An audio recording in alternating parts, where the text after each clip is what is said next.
Hi everybody, today we're going to be discussing legalizing cannabis, the expectation versus the reality. Cannabis contains a multitude of naturally occurring chemicals, with the two most noteworthy being CBD and THC. THC is the primary psychoactive agent in cannabis that causes the high, and that's what we're going to be focusing on today. The idea of legalization of marijuana was first introduced in 1970 by the grassroots group NORML with the intent to repeal marijuana prohibition so adults 21 and over could legally consume the drug. Despite this group's best efforts, only about 30% of Americans in the 70s supported legalization. Over time, however, the general attitude toward marijuana legalization has shifted. In 2017, nearly 60% of Americans indicated that they think the use of marijuana should be legalized. The hope for legalizing marijuana is twofold: that it would decrease marijuana-related arrests, and that an additional income through taxation of the product would be obtained. Though the drive behind the legalization movement is sound, there are several unanticipated negative impacts that have accompanied legalization. With the increase of positive perception, production of cannabis has shifted from natural, small-scale growing to large industries moving planting indoors and treating plants with chemicals in an effort to produce larger quantities of more potent product. Due to the high amounts of chemical contamination, in recent years, THC levels in commercialized marijuana have increased significantly, with amounts averaging about 30%. This is a drastic shift from the typical 1% of THC found in the weed common in the 60s and 70s.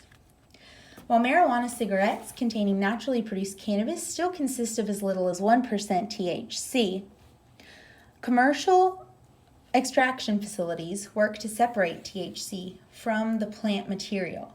This creates the concentrated forms of cannabis that are common in vape pens. These concentrates can have as much as 90% THC contained within them. Though less than 10% of marijuana users will become addicted to the drug, the higher the content of THC initiated at an earlier age and the more regular the pattern of use, the higher the risk of developing an addiction.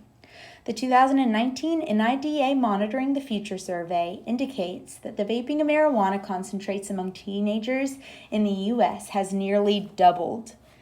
Despite legalization in some states, possession and ingestion of marijuana can still subject individuals to federal prosecution due to its Schedule I drug classification.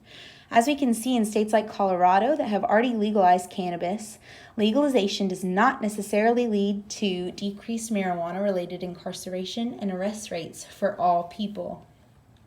The increasingly disproportionate arrest rates for youth in Colorado indicate targeting of minority groups by the cannabis industry.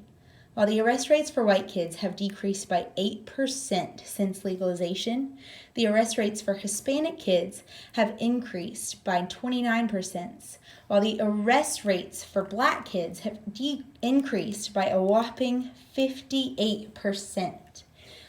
Another fact is that individuals are more than twice as likely to consume THC regularly if their income is less than $20,000 a year. The increased potency of commercialized marijuana leads to increased desire for consumption and repeated purchase. Because small-scale production of marijuana has been nearly eradicated, taxation of the drug does nothing but make the rich industry heads richer by targeting the poor. So, if the legalization of marijuana does not accomplish the goals it has set out to accomplish, should it still be done?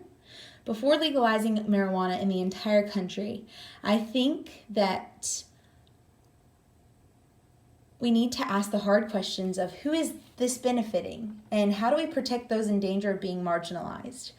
I believe that THC levels need to be regulated by the federal government and the product needs to be produced on a smaller scale to potentially encourage a greater distribution of wealth from this industry. Overall, we need to think, is it worth it? Let me know your thoughts.